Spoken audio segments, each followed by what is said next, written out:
Hello and welcome back to Alice's Studio, where we talk about all things Alice in Wonderland. It's been about a month since we've been into the studio and a lot has happened. So I'm grateful to be back, and today we're going to talk about Hatter's Riddle. And so I have some pictures up here of the Mad Hatter from Alice in Wonderland. These are the Tennille illustrations. And if you'll remember, or if you've read Alice in Wonderland, in Chapter 7, the Mad Tea Party, we are introduced to the Mad Hatter and his riddle. And the riddle is, how is a raven like a writing desk? And at the time that the book was written, Lewis Carroll intended this really to be sort of an exploration of Hatter's character. It really tells us that he is not sort of a linear thinking guy. He put these two things together, and most of us wouldn't. And Lewis Carroll never intended this to have an answer. But when the book came out, apparently it really bothered a lot of people, and they wrote to Lewis Carroll wanting to have an answer. Some of them even wrote in their own answers. And that has been going on pretty much ever since the book came out. So it's sort of one of those things from Alice in Wonderland which has come into the culture. So today we're going to take a look at that. And it will not be a very long video, but for what we are talking about today, I credit this book, the Annotated Alice by Martin Gardner, because the stuff we're going to talk about is really in this book. So if you want more, or a lot of details about Alice in Wonderland, a lot of good footnotes can be found in this book. So grab that if you want kind of footnotes to Alice in Wonderland. Okay. Lewis Carroll was so pestered about this particular point in the book that finally I gotta change glasses or I cannot read at all. I won't be able to talk to you at all. So, okay, good glasses, no more Hatter glasses, and losing my hat here. Not losing my head, but my hat. Okay. In 1896, Lewis Carroll finally had it, and he wrote the best answer that he had come up with at the time.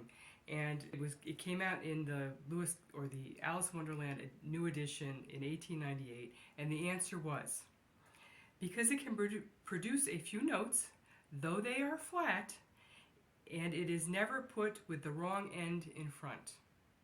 And probably he hoped that that would be the end of it. It was not. It is still not the end of it. But that was the best thing at the time, you know. And from that time, it's in the culture. And we see it in the culture. So from that time, Lewis Carroll died before the turn of the 1900s. So in 1914, there was a famous American puzzle doer who came up with several kind of witty answers, and I'm going to talk about those now. So this American came up, Sam Lloyd, who did puzzles, and these answers were produced and published. He said, because the notes for which they are noted are not noted for musical notes, which is pretty clever. So, why is a raven like a writing desk? Another one of his answers was, because Poe wrote on both. Edgar Allan Poe wrote on ravens, wrote on writing desks. Good one, clever. Okay, another one he came up with. Because they stand on their legs, conceal their steels, and ought to be made to shut up. Okay. Well, things continued. 1928, Aldous Huxley, famous writer, philosopher, still influencing things, Aldous is.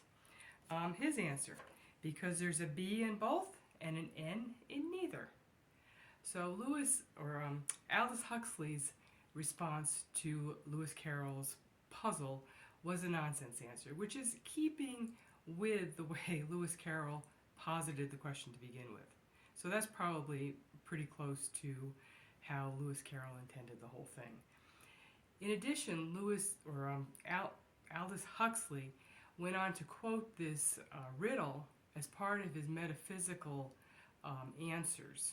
So this riddle has longer legs than just sort of in the puzzle community. It reaches into other things. Some other answers. And all right, so both have quills dipped in ink, and because one has flapping fits and the other fitting flaps. That's a good one too. From time to time, puzzle magazines and certain newspaper publications put this riddle out in hopes of stimulating new kinds of ways of thinking about the riddle and getting responses from people and new interest in this. So it's still out there. It still has long legs. It's one of those things in Alice in Wonderland that is in the culture, as I have said, and it still comes back in different forms. Okay, so I thought that was kind of interesting for us.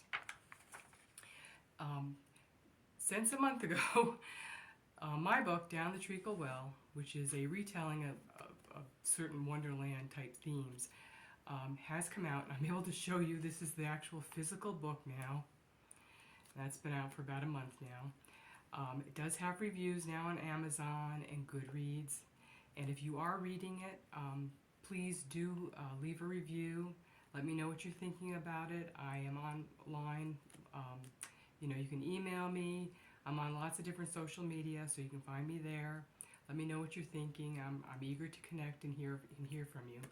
The other thing is the book is on sale on Amazon for $15.99 through the holiday season, through January 1st. So if you are thinking about getting it, now's a good time to grab it for Christmas or for whatever holidays you do celebrate. So thanks for being here, and I will be here to see you next time, and hopefully it won't take me a month. But thank you. See you next time.